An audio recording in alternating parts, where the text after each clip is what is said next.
Live from WRAL News Headquarters in Raleigh, your number one source for local news. WRAL News, coverage you can count on. It's a chilly start this morning. A jacket will feel nice, not quite as cold as yesterday. What happens next is a huge warm up. I'll show you when we could be near record highs. As conflict continues to rise between Israel and Hamas, some may be concerned about gas prices here at home. Just ahead, what experts are saying about how all of this could impact you at the pump. Now the state fair is over. New road work is starting on the Blue Ridge Road project. The road closures starting this week that could change your commute for the next year. Really need you for the next hour, 6 o'clock right now on your Wednesday. We're so glad you're with us. I'm Jeff Hogan. And I'm Renee Chu. Sunny and bright weather yet again today, but our temperatures will also be changing. The afternoon highs are going to get up there. Meteorologist Elizabeth Gardner in the WRAL Severe Weather Center not feeling like fall in the afternoons. It feels like it this morning, like it did yesterday, but not quite as chilly right now. Temperatures are in the mid 40s. We do have clear skies across the area. This is a live look at downtown Raleigh there at the Legislative Building. Our northern and western towns are looking at some 30s, 36 in Roxborough, it's 37 in Lewisburg, 37 in Siler City, but it's 47 in Wilson and Rocky Mount. So we're not going to see as many spots in the 30s this morning. 36 in Sanford, 37 Robbins. There could be a couple of spots with a little patchy frost this morning, but it won't be widespread. 50 right now in Fayetteville. It's 43 in Smithfield, 45 in Goldsboro. It's nice and clear out there. We have the top of the tower lit in blue for clear skies today. Hour by hour, we climb into the almost 70s by lunchtime. We'll be in the upper 70s for highs this afternoon. It looks like the weekend will be very close to record highs. We'll show you how long the warm temperatures last coming up. Brian. Elizabeth, it is 6:01. A new update from Raleigh 911 just in the past few minutes. It looks like they still have crews on the scene out at the intersection of Brentwood Road at Lake Woodard Drive from an earlier crash with injuries. I'm going to take you to that camera at 440 at Yonkers Road. Kind of hard to see through the trees exactly what's going on there, but I've seen some sensor data indicating at least some backups on Brentwood Road, not too far from that 440 exit there on 440 westbound. Just allow a little extra time as they work to get that crash cleared. Elsewhere around the triangle, no other crashes showing up right now, and your major routes are all looking pretty good. Brian, thanks. New this morning, an assisted living facility employee is facing a murder charge in the death of a resident. Cynthia Sellers was arrested by Fuquay-Varina police. She is charged in the death of 88-year-old Lily Cooper. Police say Sellers pushed Cooper to the ground during an argument on September 24th at the Windsor Point retirement community. Cooper suffered a severe injury and later died. Sellers is due to face a judge in the Wake County Justice Center this afternoon. More road work is getting started this week on the Blue Ridge Road and I-440 project, and it includes a long-term road closure of Barrel Road specifically. WRAL's Laura Levine is live at the intersection of Barrel Road this morning with the work that is part of a big effort to improve the traffic flow right there in the area. Laura. Yes, Jeff, here at the intersection of Barrow and Blue Ridge, drivers should expect an overnight closure starting tonight. That closure is going to be from 9 p.m. to 5 a.m., so really mainly affecting the people who drive overnight. This is a look at the overall widening project in the area. The widening of I-440 will coincide with lowering the grade of Blue Ridge Road and constructing new bridges for Hillsborough Street, the railroad tracks, and Barrow Road to reduce traffic congestion and train-related conflicts with vehicles and pedestrians. The Blue Ridge closure will happen for about a year.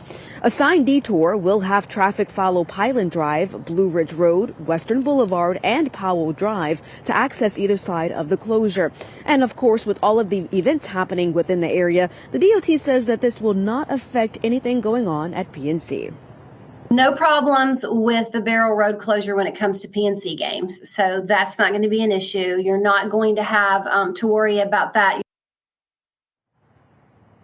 And starting Friday, overnight closures are scheduled to begin at the Wade Avenue interchange for about 10 nights so that crews can begin setting the girders there to build a new bridge. Laura Levine, WRAL News. We're live in Raleigh.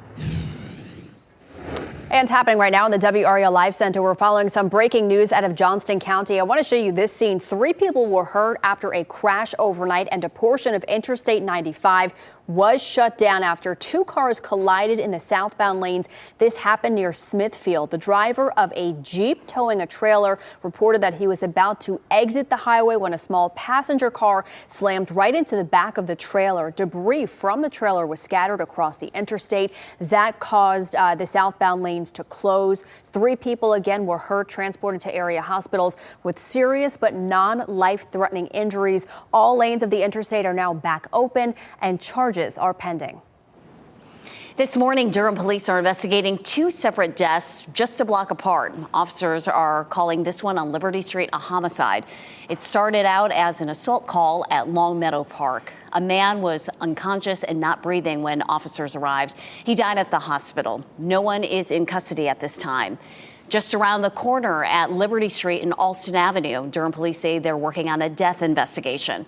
At this point, they have not said if these 2 incidents are related or if there's anything suspicious about this death. A former Wake County Schools educator is dead after a multi-car crash that left eastbound lanes of Western Boulevard closed for hours yesterday. Police say 62-year-old Wanza Cole didn't stop at the intersection with Dan Allen Drive. That caused a chain reaction with other cars that were stopped at the red light. One of the drivers who walked away unhurt spoke with WRAL about how he experienced this crash. I was sitting here with the other 2 black cars over here, and I saw in my side mirror, the white car was flying down the middle lane. One of the other drivers involved in the crash was taken to the hospital and is expected to be okay.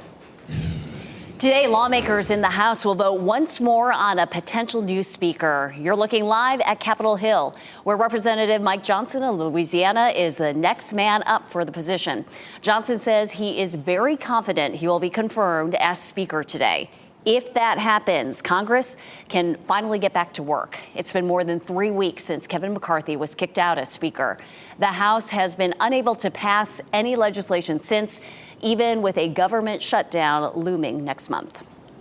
New data released just after 4 o'clock this morning by AAA shows the average price of a regular gallon of gasoline in North Carolina is $3.24. A month ago, it was $3.48. Nationally, the average cost for a gallon, $3.54. It's down 31 cents from last month. Those prices are dropping even as the war between Israel and Hamas has worried people about global markets. WRAL's Kelsey Coffey is live this morning in Raleigh with a closer look at this trend and what we might be expecting in the future. Well, Jeff, gas prices here at the intersection of Hillsborough and Gorman in Raleigh are just below that state average that you mentioned earlier. $3.21 a gallon here at this BP station, and then across the street, it's also $3.21 a gallon at the Exxon. And over the last month, the average price of gas here in North Carolina has dropped about 24 cents. That means if you have a 20-gallon tank, you're saving about $5 when you fill up. Patrick DeHaan with Gas Buddy says prices could go back up next year. Motors should buckle up for 2024 because like gas prices are falling in the fall, they will eventually go up next spring. And we still could see prices going back above the $4 a gallon mark.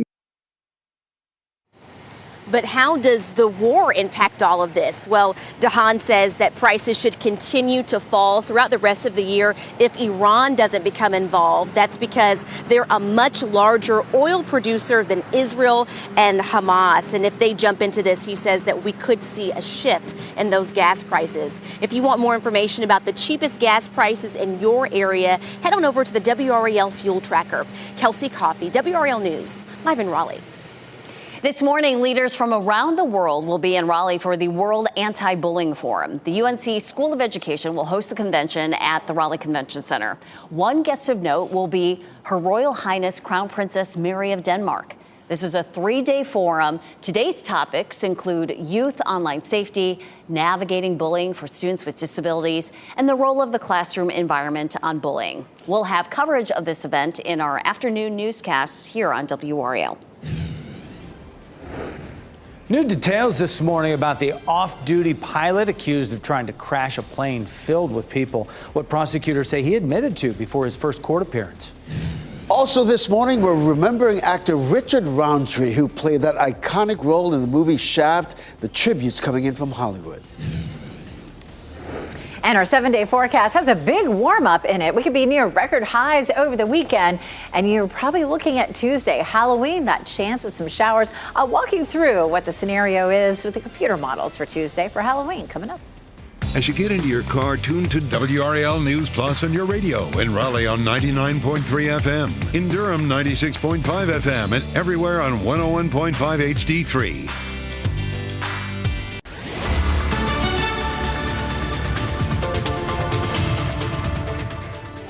6:12, we take a live look at what's happening outside right now, and we're looking, of course, at some very pleasant conditions out there for us today. Starting off on the cool side right now, 44 degrees. Yesterday, we started about 5 to 10 degrees cooler than where we are right now. At the bus stop this morning, of course, with the cool temperatures, the kids will be happy to have a jacket, I'm sure. But no raincoats needed, definitely. We're looking at some beautiful sunshine, clear skies this morning as everybody's headed out the door. Our temperatures this afternoon will climb into the upper 70s, and we're on our way into the 80s for the weekend. Let's take a look at our high temperature this afternoon, looking at around 78 degrees. So heading out to walk the dogs this morning, it's a little bit on the cool side. A jacket feels nice, but if you're walking them this evening, you can shed that jacket, Brian. All right, just about 6:13 right now as we take a look at traffic. Still watching this crash in Raleigh at the intersection of Brentwood Road at Lake Woodard Drive. That is just off the belt line there at that Brentwood Road exit. Still looks like it's an active scene with some backup showing up on the ramp from 440 westbound onto Brentwood, so do want to keep that in mind. Elsewhere around the triangle, we're looking good in Durham and Chapel Hill, and our major approaches into Raleigh also are looking pretty clear. Just picking up a 2-minute delay on that trip coming in from Wake Forest toward 540 on southbound Capitol Boulevard. Renee? Brian, thanks for that update. And we have an update for you on that off-duty pilot accused of trying to crash an airliner filled with passengers. He may have taken psychedelic mushrooms before getting on the plane. Joseph Emerson was in a Portland, Oregon courtroom yesterday where he pleaded not guilty. He is facing more than 160 charges, including dozens of counts of attempted murder. Prosecutors say Emerson told them he took mushrooms about 48 hours before the flight and believed he was having a nervous breakdown. He was sitting in the cockpit jump seat on the San Francisco-bound plane Sunday when other pilots say he tried to shut down the engines. Those pilots were able to stop him, and the plane made an emergency landing. Family members of people taken hostage by Hamas are demanding more to secure their release. Coming up this morning on Today, NBC News' Stephanie Gosk is sharing the desperate plea of a woman who had 6 family members taken, including her cousin's 3-year-old twins. Every morning I wake up and I still cry as soon as my eyes open. And it dawns on me again that we're still here. We're still in this purgatory. More than 200 people remain in Hamas captivity nearly 3 weeks now after the siege. Today airs at 7 right here on WRAL. The word cool and Richard Roundtree seem to always go together. Overnight, the news broke about the death of this iconic actor and star of the original movie Shaft. WRAL's Ken Smith is here now with the tributes pouring in for the legendary actor. Ken. You know, Renee, Richard Roundtree was the consummate leading man back in the 70s. As a little boy back then, I wanted to be Shaft, i.e. Richard Roundtree. Well, he played that iconic character, John Shaft, in that 1971 action thriller, as well as a series of sequels. No one rocked the leather jacket and turtleneck like Richard Roundtree. His longtime manager reported overnight Roundtree died after a brief battle with pancreatic cancer. He was also a breast cancer survivor diagnosed back in 1993 and became an advocate for greater awareness for breast cancer among men. Well, actress Gabrielle Union, who starred with Roundtree in the television drama Being Mary Jane, shared on X, he was always the coolest man in the room with the best vibes. And on Instagram, actor Samuel L. Jackson, who played Shaft's nephew in a 2000 sequel, called Roundtree the prototype, the best to ever do it. Shaft will always be his creation. Roundtree's film and television career spanned more than 50 years. Richard Roundtree was 81 years old. And Renee, as a kid, I wanted a leather jacket just because of Richard Roundtree and Shaft. And you can rock it like Richard Roundtree, but, you know, he is best known for the movie Shaft, but he has been in so many movies and TVs over the years that younger generations have become fans as well. But really, his working career has served as a turning point for Black leading men. He was one of the best. Ken, thanks. The statewide Halloween Booze It and Lose It campaign is underway, and you'll notice more law enforcement patrolling the roadways looking for impaired drivers. According to the state DMV, at least 350 people have died in alcohol-related crashes this year. That's statewide. The Booze It and Lose It enforcement campaign runs through the end of this month. Coming up on 6:17 right now on our Wednesday. Elizabeth Gardner over in the WRAL Severe Weather Center. We're talking about Halloween leading up to it, but these temperatures are not acting like it. No, we're going to see really warm conditions over the weekend. It's still a little bit cool this morning. We had a chilly start yesterday with a lot of 30s, and so we're kind of in that transitional warm-up sort of morning this morning. Goldsboro looking clear this morning. Fayetteville at our newsroom, they're clear. It'll be clear in Apex and in Chapel Hill. Chapel Hill courtesy of Top of the Hill Restaurant. Our clear skies are courtesy of this big area of high pressure. You can see the wind streams rotating clockwise. That's a high pressure system. It's a very slow mover, so it's brought us clear skies since the weekend. On the back side of it, we have our next system that's wanting to push into our area, and that high is just holding it back. Gradually, that high will move on out, and we'll see the rain. And it looks like it could be early next week, possibly even Tuesday. So we're going to walk through that coming up. In the meantime, that high pressure system brings some pretty weather for us. The Canes play Thursday and Friday. 7 o'clock temperatures will still be in the 70s. So, if you're headed out right after work at 5, 6 o'clock, temperatures are going to be great for tailgating both days. Haunted houses this weekend, I'm sure, are going to be packed. Temperature is great. I mean, a little on the warm side. 6 o'clock, 80 degrees. At 10 o'clock, still 69. Skies will be clear on both days, Friday and Saturday, looking great. Let's take a look at that front. Again, right now, that front is well to our west, but our high moves on out. And this is lunchtime on Tuesday, and you can see that front moving by and really not bringing us any rain. With the front coming through, all of us meteorologists are going to be at least a bit skeptical. There's going to be a lot of rain with this front back to the west. So the models have been a little bit inconsistent in the timing of the front and how much rain we could see. Yesterday, it looked like a good bit of rain on some of the models, and today they're backing off a little bit. Well, of course, today is Wednesday. We have a whole week to watch the system, but we know that it's really impactful for folks heading out for trick-or-treating. Temperatures certainly look like they'll fall with this front. Right now, it looks like we would see maybe very little rain, but we're going to call it 30% for now so that we can start to plan ahead. Trick-or-treat time temperature probably around 60 degrees. Hurricane Tammy is Category 2 with winds at 100 miles per hour. It's likely to swing around near Bermuda and then take a dive off to the southeast. Right now, it doesn't look like it's anywhere close to affecting land, minus some minor impacts there in Bermuda. Right now, it looks like it stays out to sea. Hurricane Otis made landfall overnight last night as a Category 5 storm. Catastrophic damage near Acapulco, Mexico. Right now, winds at 130. It will continue to dissipate inland, but bringing a lot of heavy rain there. We're looking at temperatures in the mid-80s.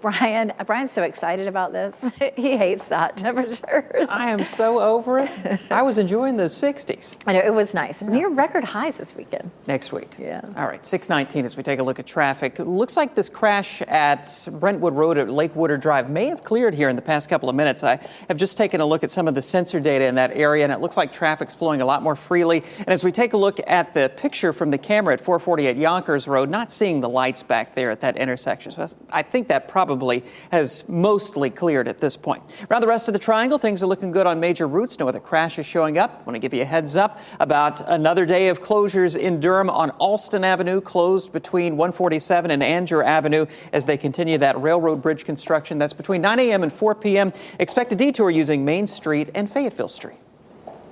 Brian, thanks. North Carolina is one of more than 30 states suing Facebook's parent company. What they say new research shows about social media's impact on our children. And Britney Spears' new memoir is already making waves. Some of the major bombshells fans are learning from the book. Coming up in What's Trending. And here's a look at your winning lottery numbers.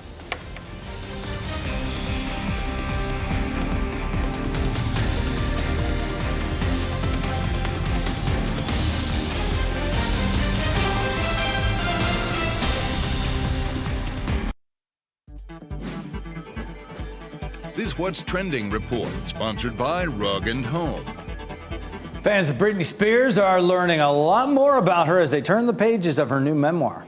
Brian Schrader here now with What's Trending. Brian. Yes, it is a tell-all book called The Woman in Me. It came out yesterday, and Britney celebrated last night by claiming it is already the highest-selling celebrity memoir in history, but there are no official numbers out yet at this point. In the book, Britney shares intimate details about past relationships and her battles with her family.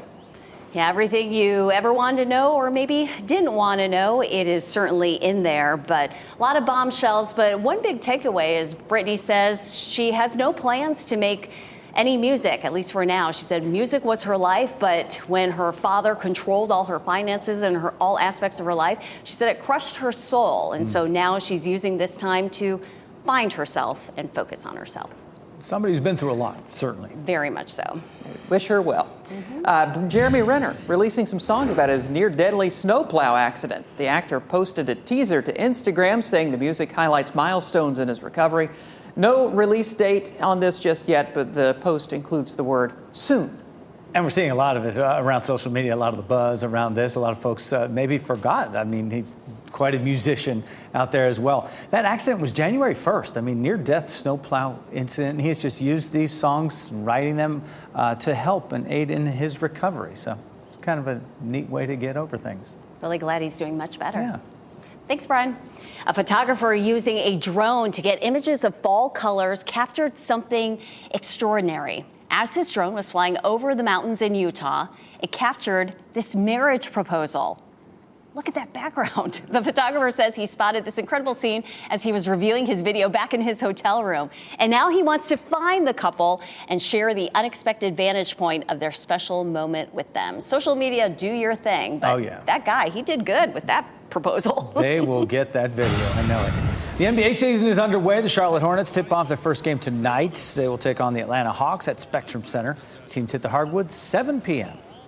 WRAL's coverage of the ACC tip-off from Charlotte continues today. Chris Lee, Pat Welter, and Brian Murphy will be there.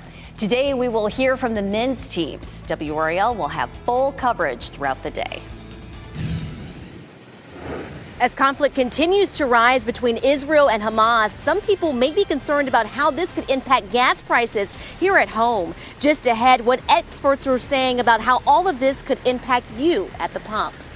And the kids will be comfortable in layers this morning. Temperatures are in the 30s and 40s, but we climbed to almost 80 degrees this afternoon. We're on our way to some potential record highs over the weekend. I'll show you which days look the hottest. New maps changing our state's elections are up for final approval today in the General Assembly. How they will affect who leads you in the future and the challenges they're expected to face.